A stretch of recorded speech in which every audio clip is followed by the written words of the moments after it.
그때 히스기야가 병들어 죽게 되매 아모스의 아들 선지자 이사야가 그에게 나와서 그에게 이르되 여호와의 말씀이 너는 집을 정리하라 내가 죽고 살지 못하리라 하셨나이다. 히스기야가 낯을 벽으로 향하고 여호와께 기도하여 이르되 여호와여, 구하오니 내가 진실과 전심으로 주 앞에 행하며 주께서 보시기에 선하게 행한 것을 기억하옵소서. 하고 히스기야가 심히 통곡하더라. 이사야가 성읍 가운데까지도 이르기 전에 여호와의 말씀이 그에게 임하여 이르시되 너는 돌아가서 내 백성의 주권자 히스기야에게 이르기를 왕의 주상 다윗의 하나님 여호와의 말씀이 내가 네 기도를 들었고 내 눈물을 보았노라. 내가 너를 낫게 하리니 네가 3일 만에 여호와의 성전에 올라가겠고 내가 네 날에 15년을 더할 것이며 내가 너와 이 성을 아수르 왕의 손에서 구원하고 내가 나를 위하고 또 내 종 다윗을 위함으로 이 성을 보호하리라 하셨다 하라. 이사야가 이르되 무화과 반죽을 가져오라. 무리가 가져다가 그 상처에 놓으니 나으니라. 히스기야가 이사야에게 이르되 여호와께서 나를 낫게 하시고 3일 만에 여호와의 성전에 올라가게 하실 무슨 징표가 있나이까? 여호와께서 하신 말씀을 응하게 하실 일에 대하여 여호와께로부터 왕에게 한 징표가 이 말이이다. 해 그림자가 10도를 나아갈 것이니이까 혹 10도를 물러갈 것이니이까. 그림자가 10도를 나아가기는 쉬우니 그리할 것이 아니라 10도가 뒤로 물러갈 것이니이다. 선지자 이사야가 여호와께 간구하매 아하스의 해시계 위에 나아갔던 해 그림자를 10도 뒤로 물러가게 하셨더라. 말씀 묵상이라는 거룩한 습관으로 월요일을 복되게 시작하시는 사랑하는 교회 여러분, 좋으신 주님께서 새롭게 시작된 이번 한 주 그리고 오늘 우리의 삶 모든 자리 가운데 동행하여 주시며 걸음걸음을 지켜 안보해 주시고 새 힘과 능력을 부어주시기를 간절히 축복합니다. 살다 보면 더 이상 미룰 수 없는 순간을 만날 때가 있습니다. 이제는 정리해야 할 때입니다. 누군가 우리에게 직접 말하지 않아도 삶이 스스로 그렇게 말해오는 순간이 있는 것이죠. 오늘 본문은 그런 자리에 선 한 사람의 이야기를 들려줍니다. 히스기야가 병들었습니다.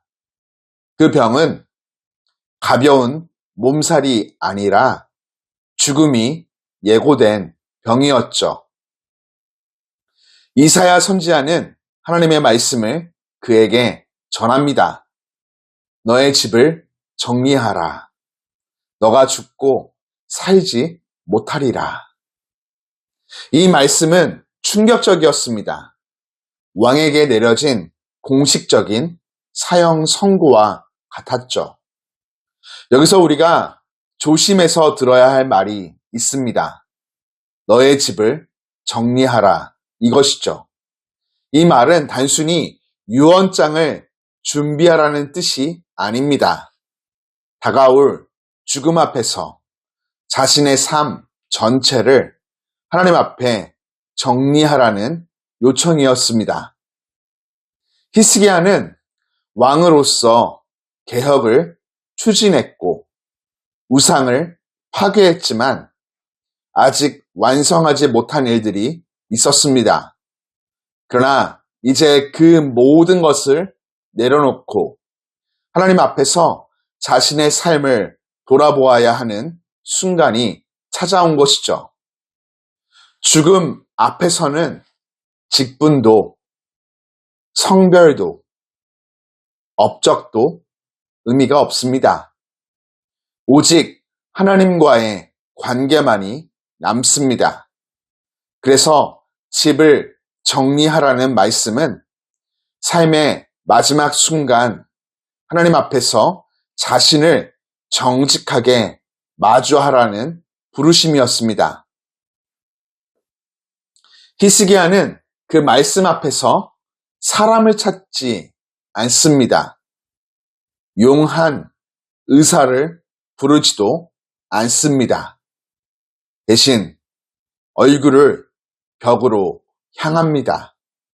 이 장면은 참 인상적이죠. 세상을 등지고 하나님께만 시선을 고정한 채 통곡하며 기도합니다. 여호와여, 내가 주 앞에서 진실과 전심으로 행하였음을 기억하옵소서. 히스기야의 기도는 조건을 내세운 협상이 아닙니다. 자신의 공로를 자랑하는 변명도 아니었죠.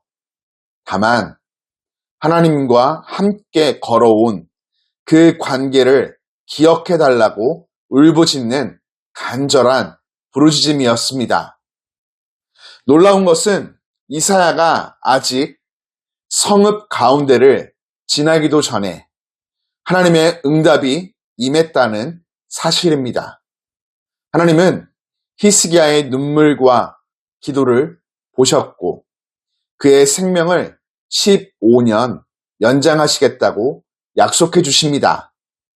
뿐만 아니라 아수르의 손에서 유다와 예루살렘을 보호하시겠다고 말씀해 주시죠. 그러나 히스기야는 여기서 멈추지 않습니다. 그는 징표를 구합니다. 이에 하나님은 해의 그림자를 뒤로 10도 물리시는 징표로 응답하십니다. 자연의 법칙조차 거스르시는 이 징표는 죽음에서 생명으로 돌이키시는 하나님의 약속이 얼마나 확실한지를 보여주는 증거였죠. 사랑하는 교우 여러분, 오늘 말씀을 묵상하고 있는 우리에게 본문은 조용히 질문합니다. 왜 당신은 더 살아야 합니까? 히스기야가 살기를 구한 것은 인간의 자연스러운 반응이었습니다. 하나님은 그의 기도를 들으시고 15년의 시간을 더 허락하셨죠. 여기서 중요한 것은 연장된 시간 그 자체가 아닙니다. 그 시간 앞에 서 있는 우리의 태도이죠. 바로 어떻게 살아가느냐 이것입니다. 사랑하는 교우 여러분, 우리에게 주어진 오늘 하루는 결코 우연이 아닙니다. 그것은 하나님이 허락하신 시간이죠. 그러나 그 시간이 자동적으로 의미를 갖는 것은 아닙니다. 그래서 우리는 스스로에게 물어야 합니다. 나는 무엇을 위해 더 살기를 원하는가? 하나님이 내 삶을 오늘까지 이어두신 이유는 무엇인가? 이 시간을 어떻게 하나님 앞에서 살아갈 것인가? 오늘 내가 살아 있어야 할 이유를 하나님 앞에서 정직하게 묻는 것. 그것이 이 말씀 앞에서 우리가 할 수 있는 가장 바른 자세일 것입니다. 하나님 아버지, 오늘도 우리를 사랑하사 변함없이 말씀 앞에 서게 하시니 감사합니다. 이 아침 말씀을 붙잡고 기도의 자리로 나아갑니다. 히스기야에게 하셨던 말씀처럼 우리에게도 언젠가 삶을 정리해야 할 순간이 온다는 사실을 조용히 마음에 새깁니다. 주님, 오늘 우리가 살아있는 이 하루가 당연한 시간이 아니라 주님께서 허락하시는 선물과도 같은 시간임을 깨닫게 하여 주옵소서. 오늘 내가 왜 살아 있어야 하는지, 무엇을 붙들고 살아가야 하는지, 무엇을 이루어야 하는지 주님 앞에서 정직하게 묻는 시간을 갖게 하여 주옵소서. 대답을 서두르지 않게 하시고 변명으로 채우지 않게 하시며 이 질문 앞에 겸손히 주님과 함께 서 있게 하여 주옵소서. 추운 날씨를 지나가고 있습니다. 우리의 몸과 마음에 따스함을 더하여 주시고 강건하게 지켜 보호하여 주옵소서. 우리의 생명과 시간의 주인이신 예수 그리스도의 이름으로 기도드립니다. 아멘.